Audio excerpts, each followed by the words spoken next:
వక్తలు చెప్పినారు, మీ సార్ కూడా చెప్పినాడు. తీన్మార్ మల్లన్న ఎంతో కష్టపడి కూలినాలు చేసి ఇక్కడ వరకు వచ్చిందని చెప్పినాడు. అదంతా అబద్ధం. నేను కష్టపడి ఎప్పుడు చేయలే. నేను మీరు ఎప్పుడన్నా కష్టపడి అన్నం తిన్నారా? మరి కష్టపడి చదువుతా అంటారు ఎందుకు?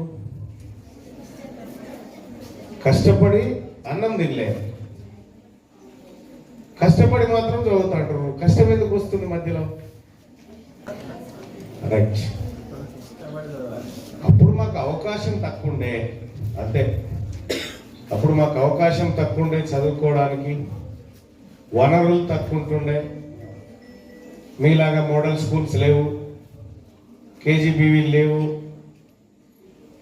ఉన్నదల్లా ఊర్లో ఉన్న సర్కారు బడి, అదొక్కటే. ప్రైవేట్ స్కూల్స్ కూడా లేవు. ఇక్కడ ఉన్న జెడ్పీ చైర్మన్ పిక్కు నాయక్ గారు ఉన్నారా? ఒకసారి లేవు.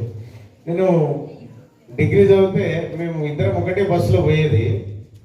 వాళ్ళ అమ్మ జొన్న రొట్టెలు చేస్తే నాకు కూడా తెచ్చేది, వాని కూడా తెచ్చుకునేవాడు. నా ఫ్రెండ్ ఎస్ఎల్ఎస్ కాలేజీలో చదివేటప్పుడు. ఇప్పటికీ నేను ఊరికి వస్తే వాళ్ళ అమ్మ దగ్గర పోతా, పోయి కలిసేసి వస్తా. నా పేరేంటి చెప్పండి మీరు ఒకసారి, గట్టిగా చెప్పాలి. నేను ఎవరిని? ఎమ్మెల్సీ అంటే ఏంటి? Member of legislative council.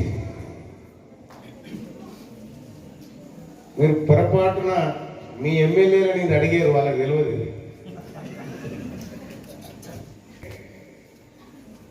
నేను ఎమ్మెల్సీ కంటే ముందు క్రిమినల్ని. ఓకే,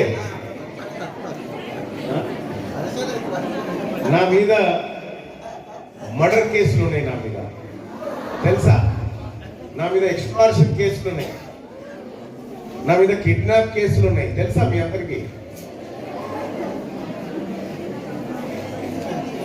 ఎందుకున్నాయి అన్ని?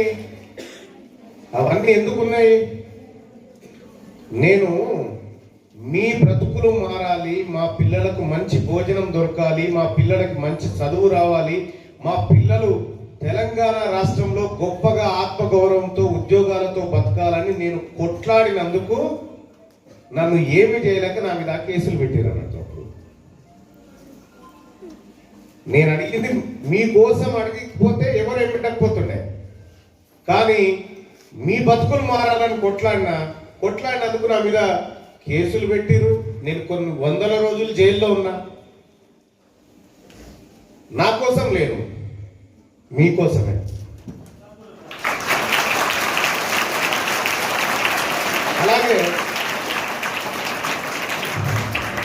అలాగే ఇప్పుడు షూ పంపిణీ చేస్తా ఉన్నాం మనమంతా. షూస్ ఎక్కడివి? గవర్నమెంట్ ఇచ్చిందా? గవర్నమెంట్ వా?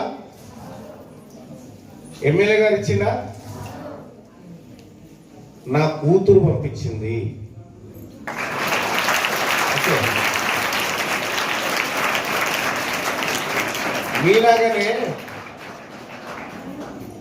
మీలాగనే నా కూతుర్లు, ఇద్దరు కూతుర్లు నాకు. I'm so lucky.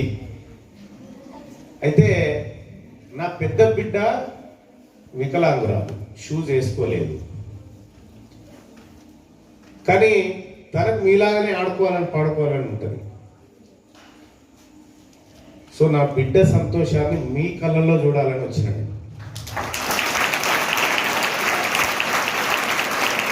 అందుకోసం శ్రీ చైతన్య నారాయణలు కూడా మిగలకూడదు, ఒక్కటి లేకుండా ఖతం చేయాలి. ఈ గవర్నమెంట్ కళాశాలలు, గవర్నమెంట్ స్కూళ్ళన్నీ కలకల్లాడాలి అనేది నా టార్గెట్.